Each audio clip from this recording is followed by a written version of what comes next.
Over the last years, the blogging landscape has drastically changed. Core updates, indexing issues, AI websites, the removal of third-party cookies.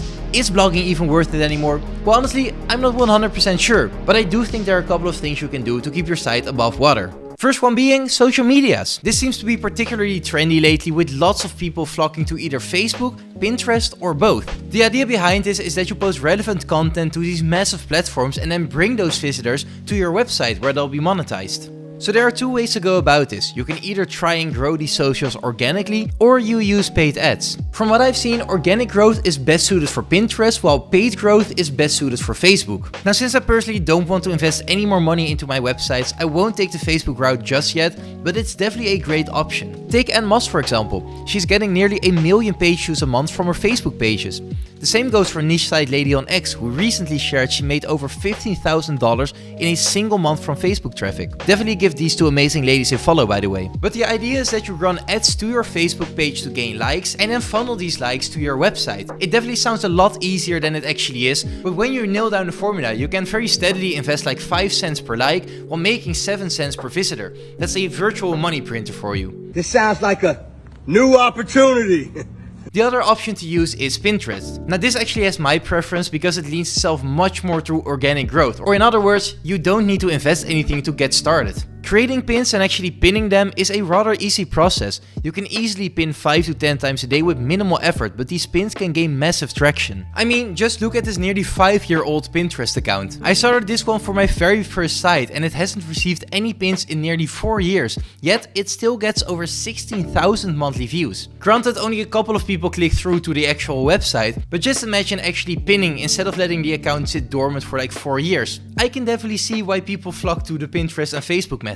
Another example I have is of this Pinterest account that I started for an unrelated project. I pinned no more than 14 times here, but I still get a steady 3,000 monthly views. In reality, pinning 14 times a day is possible, so once again, there's pretty good upside potential here. So over the coming weeks, I'm going to be working on creating and pinning lots of different images and funneling that traffic to my website. One thing to keep in mind with Pinterest though is that Pinterest is very visual, so this really works the best for visual niches. Facebook on the other hand works with a broader spectrum of niches, so really just pick and choose which one works the best for you. Another route that I think would be worth the effort is to use all of these new amazing AI tools to your advantage. AI has become dangerously helpful, with many people, including myself, using tools like ChatGPT on a daily basis. So why not use these tools to create either a brand new website or to write for your current site? Instead of writing everything yourself, leverage the power of AI writers to do the heavy lifting for you. You can do this with regular old ChatGPT, or you can use tools like Kappa or Koala AI. While I haven't done this myself, it's definitely on my to-do list. I'm still debating on creating a brand new website, or if I'm going to build out my Dutch site with AI articles. But it almost feels stupid not to take advantage of something so powerful. Now I do have to say of course that just like all things I'm discussing in this video, nothing is guaranteed to work. But seeing that you can streamline pretty much the entire process definitely makes this worth a try. You can use ChatGPT to create a list of articles for you, and you can really let it dive deep into certain topics. Let ChatGPT create you your clusters. You can then use ChatGPT again for the actual writing part as well, but you can also shift to tools like Kappa or Koala AI, which are beloved by many bloggers, but they do cost money. Koala AI seems to be particularly good when it comes to product reviews, so if you're giving this an actual go, these tools are probably worth the investment. And also don't forget that you can combine AI sites with social media traffic. These really aren't either or options. You can combine all of them, try all of them out, and you can use these together. Speaking of options, let's cover the next one, which is starting a YouTube channel. I know, starting a YouTube channel is extremely scary, but let's not ignore that there's a lot of potential here. Hi everyone, it's Joseph here. YouTube will be a fantastic option either as a supplement to your overall brand or website, or as a standalone business itself. Faceless YouTube channels were a huge hype a while ago, and it's clear why. The upside is just insane, provided you actually stick with it. Just don't be like me and upload one video and then quit. That's not gonna work. But if you consistently put in the effort, you can certainly grow to a very large audience. Take Phil's channel for example. He started 2 different YouTube channels, one connected to his niche and one standalone. These 2 channels have now earned him well over $10,000. I'll leave a link to his website where you can follow along with his progress, but just like Phil, there are many others that do very well in this space. The only scary thing of course is that YouTube is also owned by Google, so the algorithm can still be a little sketchy from time to time. Just look at my most recent video. Constant spikes, then flatlines, another spike, another flatline. It's a little bit weird. Okay, I know I'm cheating a little here. Oh, busted! But But hear me out, sites in foreign languages. Let's not kid ourselves, competition in English is absolutely massive.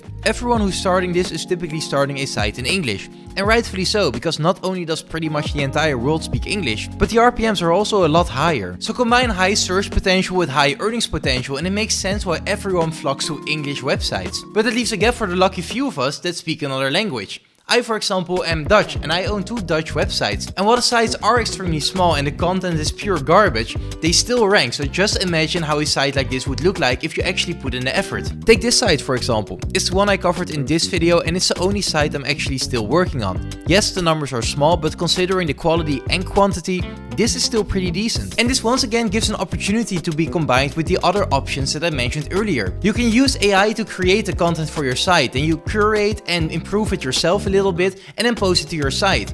Then you can take that article and promote it on Pinterest or Facebook or any other social channel. I also think you can kind of offset the low RPMs by focusing more on affiliate deals.